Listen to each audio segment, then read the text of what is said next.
Convidamos para compor a mesa a professora doutora Tânia Amaro, que, juntamente com a professora especialista Elaine Guzmão, falarão sobre o patrimônio da fé pelos caminhos da devoção católica no Recôncavo da Guanabara. Boa tarde, professoras. Professora doutora Tânia Amaro, doutora em Humanidades, Culturas e Artes, diretora do Instituto Histórico da Câmara Municipal de Duque de Caxias, professora especialista Eliane Guzmão, especialista em História da Arte Sacra pela Faculdade de São Bento do Rio de Janeiro, historiadora e pesquisadora da Comissão para Bens Culturais e Artes Sacras da Diocese de Duque de Caxias. Sejam bem-vindas. Obrigada e boa tarde. Boa tarde.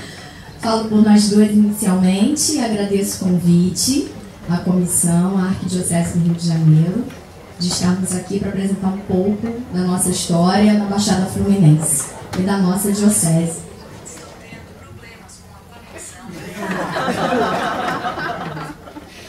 E da nossa diocese com o nosso bispo Dom Tarcísio aqui presente. Bom, inicialmente a nossa fala parte da ideia que o João já colocou, da necessidade da memória, da herança e também da possibilidade de pensarmos a nossa devoção católica junto com a cultura e com as origens da identidade do Recôncavo Guanabarino, que hoje essa região leva o nome de Baixada Fluminense. Você pode passar, por favor? Não está funcionando. Passa para a gente, por favor. Então, bom, esse é o texto de resumo da nossa apresentação, cuja ideia é pensar... Deixa eu melhor sentar, né? Cuja ideia é pensar a ocupação, então, do Recôncavo da Guanabara, né? Uma extensão muito grande, como o João já colocou, do termo da cidade, cuja relação com o polo central, a cidade carioca, se dá desde 1565, com a doação das Seis Marias.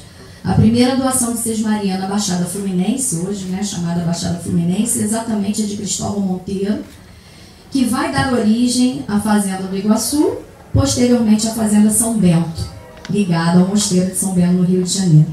Né? E dessa herança toda, nós temos dois itens, dois bens patrimoniais importantíssimos, que é a casa e a fazenda a casa e a capela da Fazenda São Bento, tombadas pelo IFAM desde 1957, e a Igreja Nossa Senhora do Pilar, tombada pelo IFAM desde 1938, constituindo então esses bens, o rol de bens importantes para o patrimônio nacional. Não é? Como coloquei inicialmente, a proposta é pensar esse patrimônio da fé numa relação de cultura, numa relação de fé religiosa, de herança, de identidade e de memória. Para isso, com a nomeação do nosso terceiro bispo, Dom Tarcísio, ele nomeou uma comissão consultiva para os bens culturais e artes sacras, a fim de que se organizem, né, diretrizes, orientações para a preservação e recuperação desse nosso patrimônio diocesano, o que para nós, católicos e historiadores, é muito importante. Pode passar, por favor. Pode. Deixa eu ver. Pode testar. Então vamos lá, obrigada. Essa é a região que hoje se chama Baixada Fluminense. Né? Na ótica do observador, da pesquisa, ela pode ser constituída de 11 a 13 municípios, dependendo das várias questões de políticas públicas, de pesquisas históricas. Então a Baixada Fluminense, e Duque de Caxias especificamente, né? Está numa região que muitos consideram periférica do Rio de Janeiro, né, que estamos à margem. Mas, na verdade, para nós, historiadores da história da Baixada Fluminense, da história local e regional, nós estamos numa região estratégica e de estreita relação com o Polo Central, numa parceria, né, de ambos os territórios, digamos assim. E esses municípios, principalmente os que estão ao lado ocidental da Baía de Guanabara, a partir de Duque de Caxias e ali Belfor Roxo, Mesquita e tal, eles saíram do chamado município-mãe, Nova Iguaçu. Né? Vamos falar mais à frente. Rapidamente contextualizando o conceito de Baixada Fluminense, ele foi constituído em 1930, 33, nas obras de saneamento de Hildebrando de Góes, em todo o território do estado do Rio de Janeiro. Então havia, na verdade, 4 baixadas. A Baixada de Sepetiba, que pegava, né, a região lá de Itaguaí, Mangaratiba, a Baixada da Guanabara, né, no caso, pegando toda a área do recôncavo da Guanabara, a Baixada de Araruama e de Goitacazes, lá na região dos Lagos, pegando as bacias, né, de Campos de Goitacazes da Lagoa de Araruama. Então essas 4 baixadas, com o tempo, elas acabaram se reduzindo, né, as 4 baixadas fluminenses, nos conceitos políticos, enfim, de várias políticas públicas, de expressão, na verdade, uma expressão polissêmica, né? E ficou reduzido, então, a Baixada Fluminense ao lado ocidental da Baía de Guanabara. Então, como eu coloquei anteriormente, o nosso município, Duque de Caxias, ele se localiza estrategicamente às margens das principais rodovias do país, né? Avenida Brasil, Presidente Dutra, Washington Luiz, as linhas vermelha e amarela.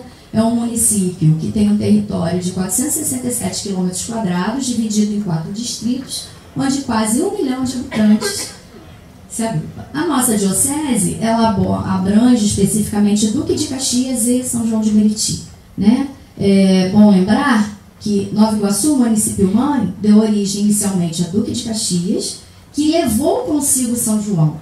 Então, nós integrávamos, digamos assim, um primeiro município emancipado, Duque de Caxias, e São João era um distrito desse município. Bom, como eu coloquei inicialmente, esse território amarelo, todo ele, mais ou menos, é claro que isso é um croquis, abrangendo a tal fazenda do Iguaçu, inicialmente, que foi adquirida posteriormente pelo Mosteiro de São Bento. Teve parte de terras doadas ao mosteiro após a morte de Cristóvão Monteiro, e posteriormente eles adquiriram, né, o restante da fazenda. Eu fiz essas marcações aqui, saiu do lugar, mas aqui está escrito Campo Grande da Fazenda dos Frades de São Bento, né? E aí eu demarquei também o Cais do Iguaçu, do Rio Iguaçu, que fica hoje em Vila de Cava, Nova Iguaçu.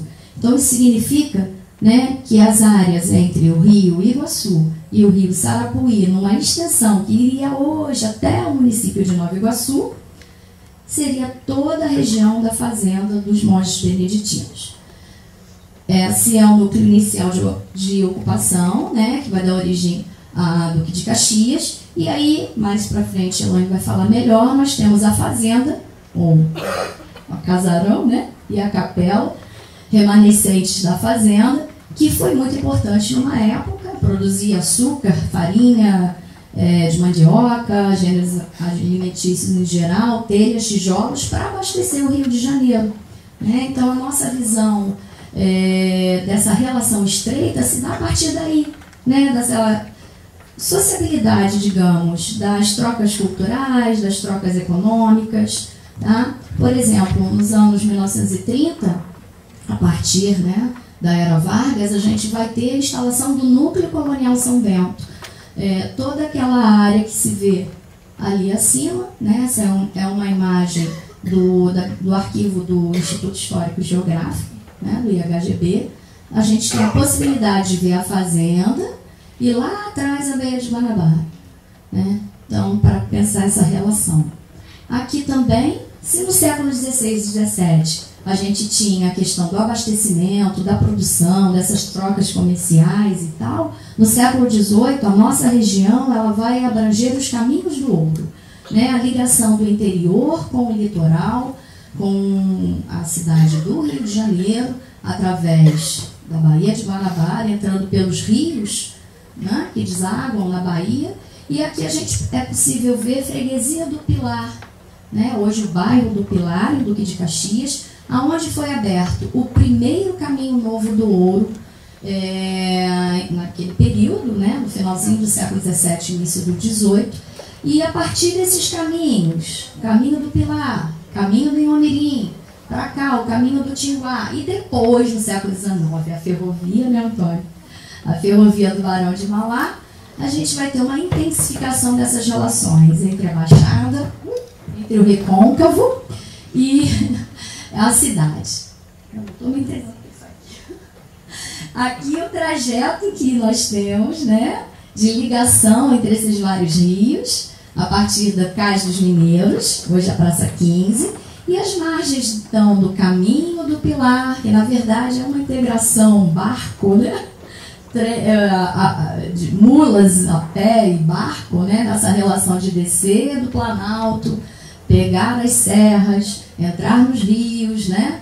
E seguir para a Bahia. A gente vai ter a instalação de vários portos, capelas, registros e principalmente a construção da Igreja do Pilar às margens desse caminho, né, do ouro.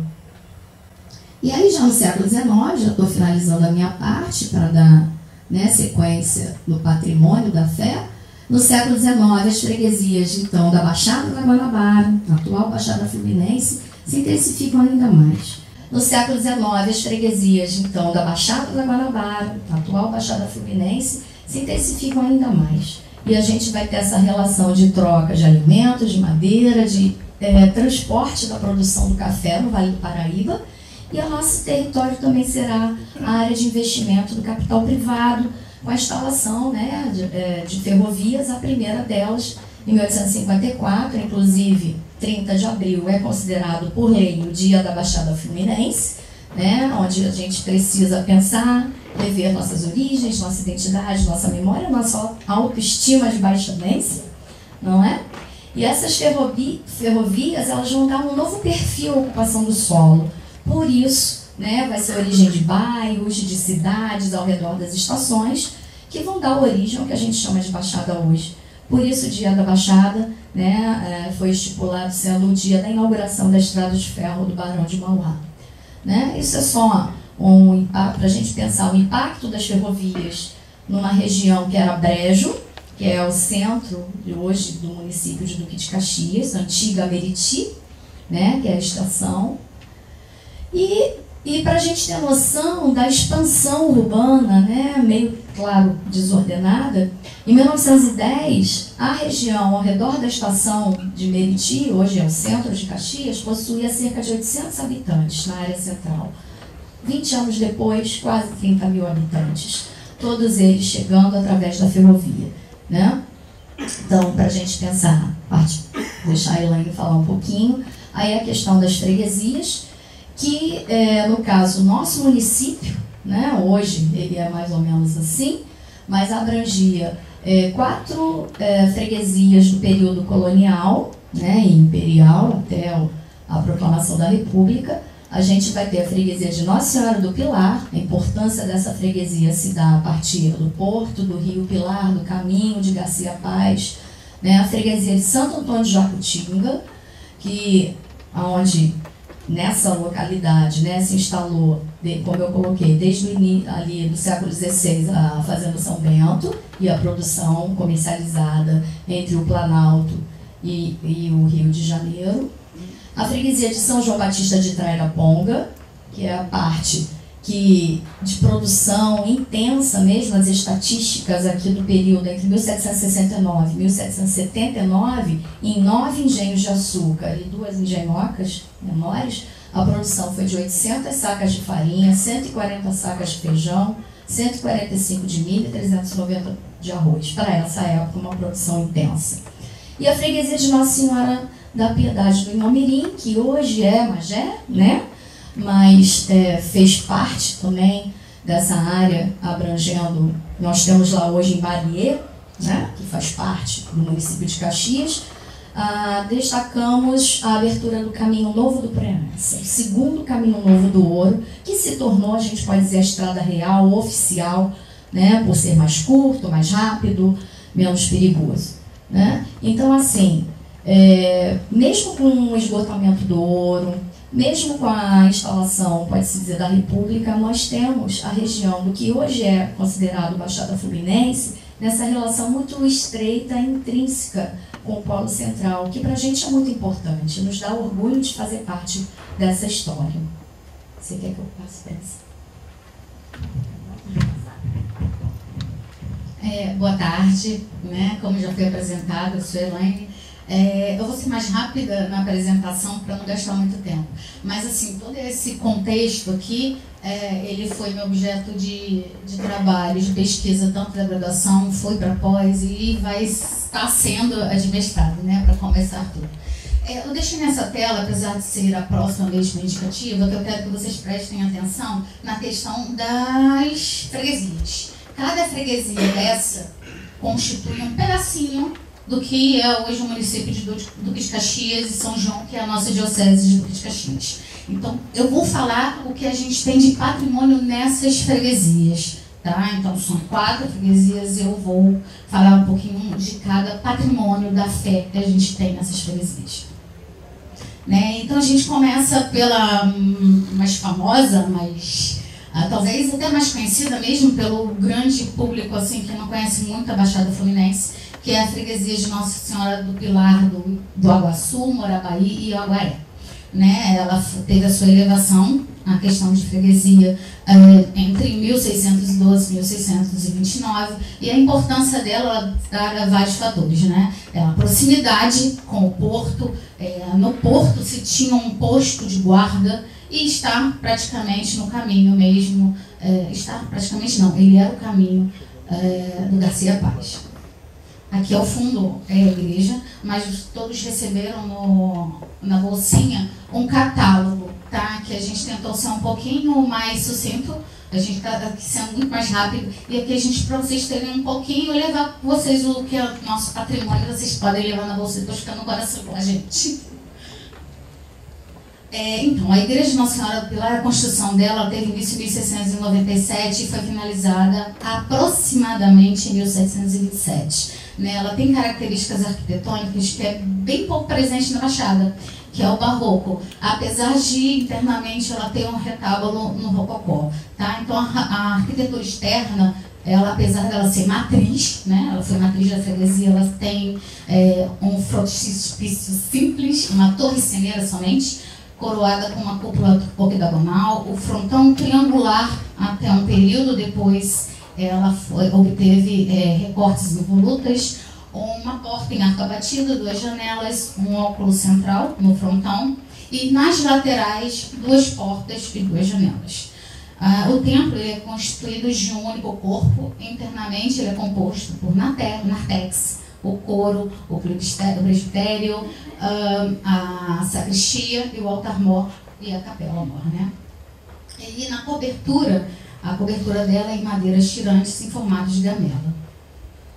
No fundo, é só um detalhe mesmo da torre.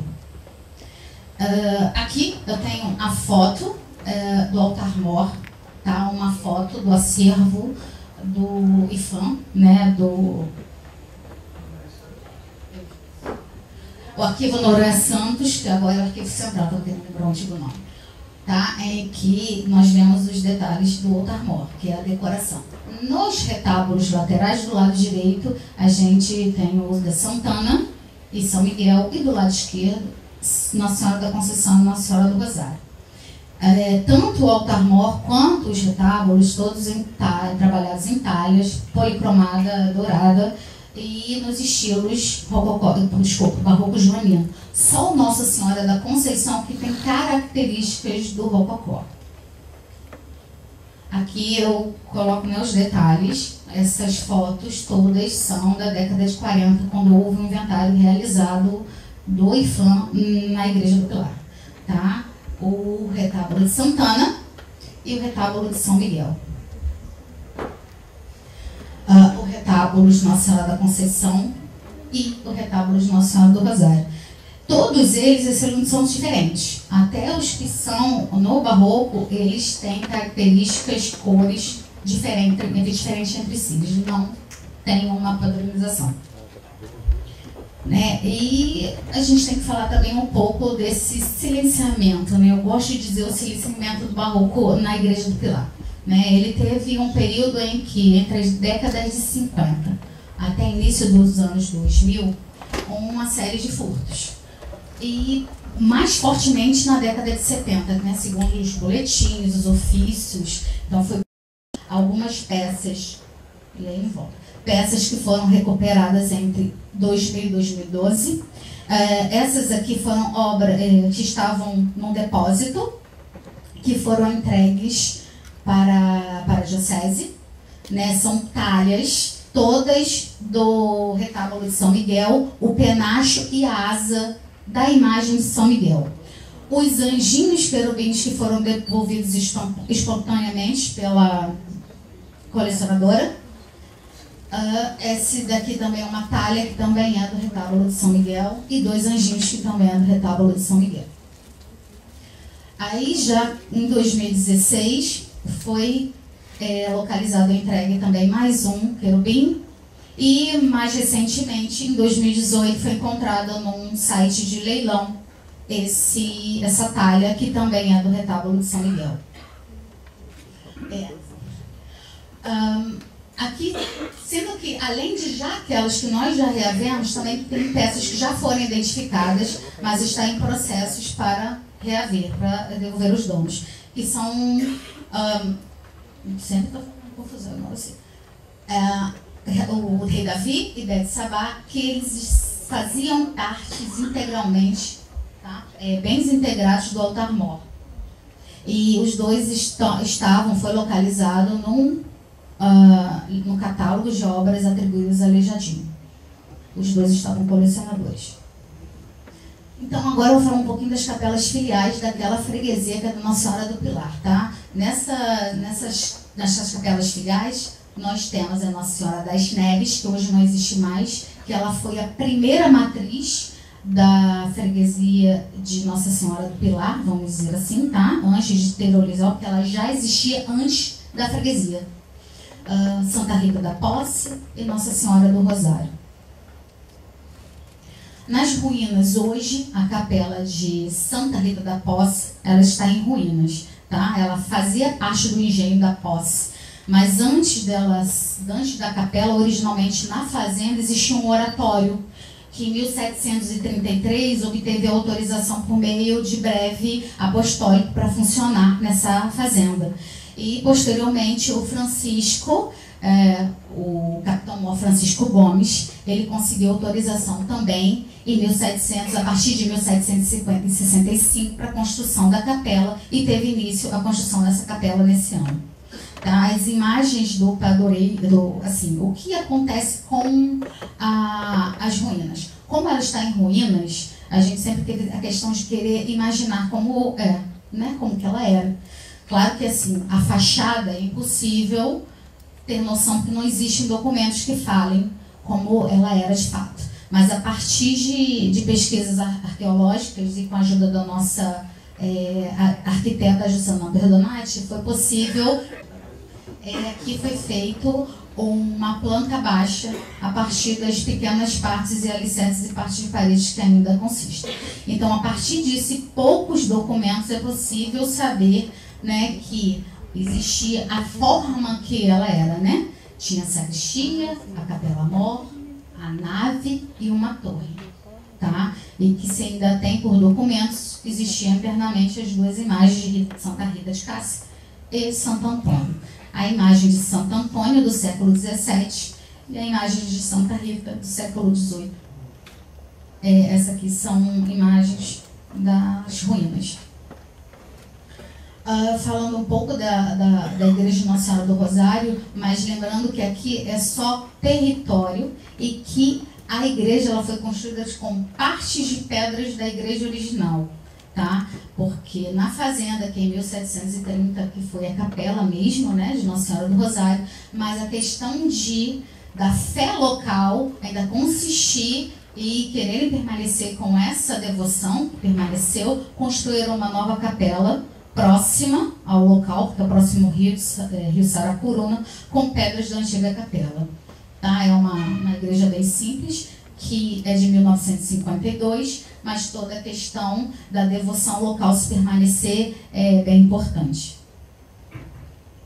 Agora já vou para a freguesia de Santo Antônio do Jacutiga, que aí nós vamos falar um pouco da fazenda do Iguaçu, que aqui a Tânia já incluiu, da importância que a fazenda teve para a cidade, né, o vínculo que ela tinha com a cidade do Rio de Janeiro, e ao fundo é uma foto do antigo, quer dizer, do casarão, né, mas uma foto antiga do casarão.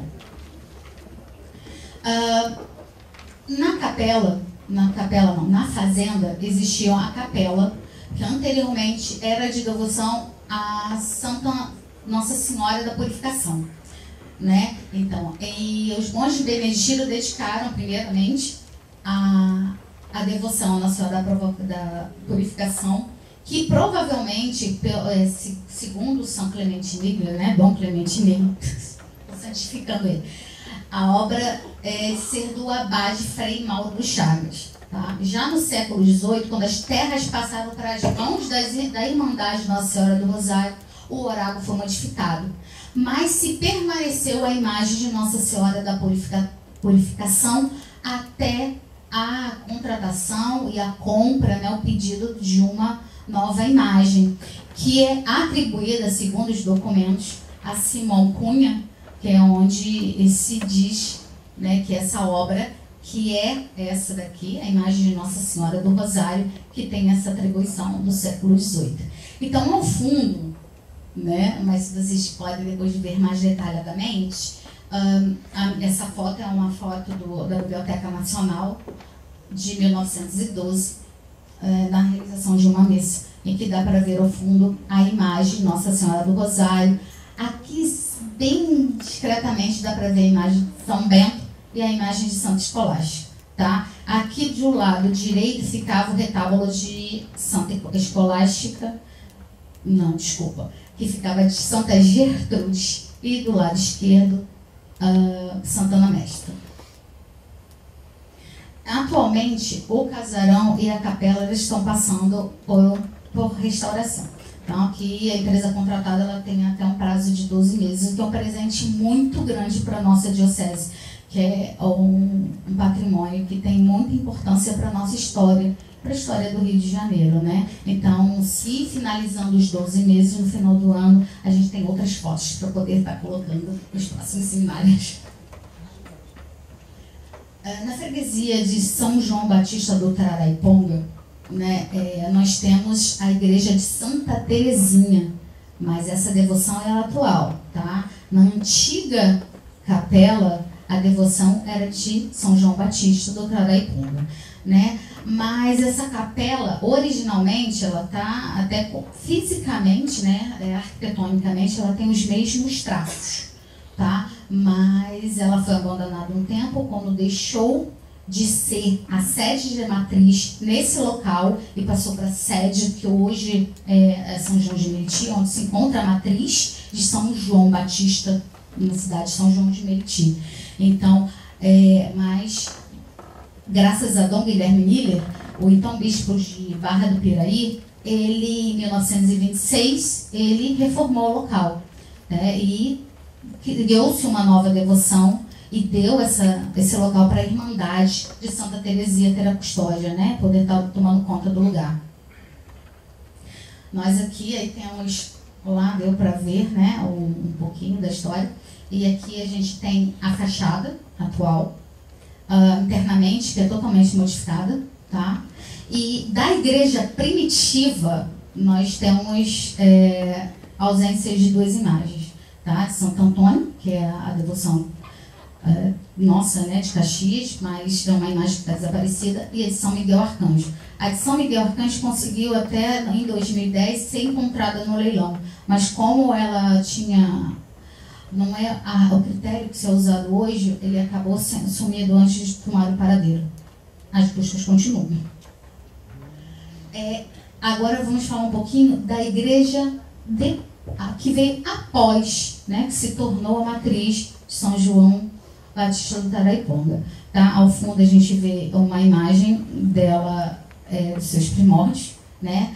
Mas tudo começa em 1645, tá? Quando o padre Arins fundou uma igreja próxima ao rio Meriti, na comunidade do Traraiponga, uma igreja dedicada a São João Batista. Né? Já em 1647, ela se torna uma igreja colada àquela freguesia da hoje, né, a Santa Terezinha. Aí, em 1947, é criado o município de São João de Meriti e ela se torna a matriz desse município, tá? Desde o que a gente vê hoje, que eu vou passar as fotos seguintes, ela já tem muitas modificações, porque na década de 50 e 60 ela foi incluída um relógio na torre. Aqui é o fundo, uma foto, tá? Em que ela está na praça. Ela não tinha essas mudanças arquitetônicas, ela ainda estava no início de 1920. Aqui um pouco depois, aqui já com a inclusão, e aqui a foto mais recente. E essa é a foto da imagem do padroeiro. Por último, finalizando, essa é a freguesia de Nossa Senhora da Piedade, tá? Em que é a capela de Nossa Senhora do Rosário. Ela pertencia à fazenda da Taquara, tá? Que hoje é um território muito próximo, que ficava à fazenda de São João, que era dos familiares de Duque de Caxias. Inclusive, essa capela foi assistida, né, por esse período, em 1809 e 1823, pelo padre José Luiz Belo, que era o tio de Duque de Caxias. Tá? Há um pouco de divergências quanto à construção. Tá? Tem uma divergência entre um frei, tá, que viveu nele, que foi um dos que assistiu à comunidade entre 1922 e 56, que ele dá como construtor Gonçalo Alheiras, em 1743, mas Monsenhor Pizarro dá como a construção em 1753 por Gonçalo da Fonseca. Tá bom? E para finalizar só, como se trata a questão mesmo de patrimônio, a Diocese faz pesquisas, sempre, constantemente, busca pesquisas em leilões, sites antiquários, catálogos de colecionadores em busca desses patrimônios perdidos. Mas aí não termina, né? Porque existe uma coisa também que a gente tem que olhar para dentro da nossa diocese para se preservar o que se tem ainda. Então, a questão de informar como se deve manter e recuperar o que a gente tem, né? A gente está em algumas propostas já de ações que vão se dar seguimento durante o ano, que é a elaboração de um manual básico, que ele já está elaborado, tá? De segurança e conservação do patrimônio cultural sacro, e palestras de informações e orientações nas nossas paróquias sobre essa questão de segurança e conservação. Obrigada. Então, gente, para finalizar, a proposta de confecção desse catálogo é exatamente para a gente rememorar esse patrimônio e deixar a nossa identidade, né, aí para frente. Obrigada.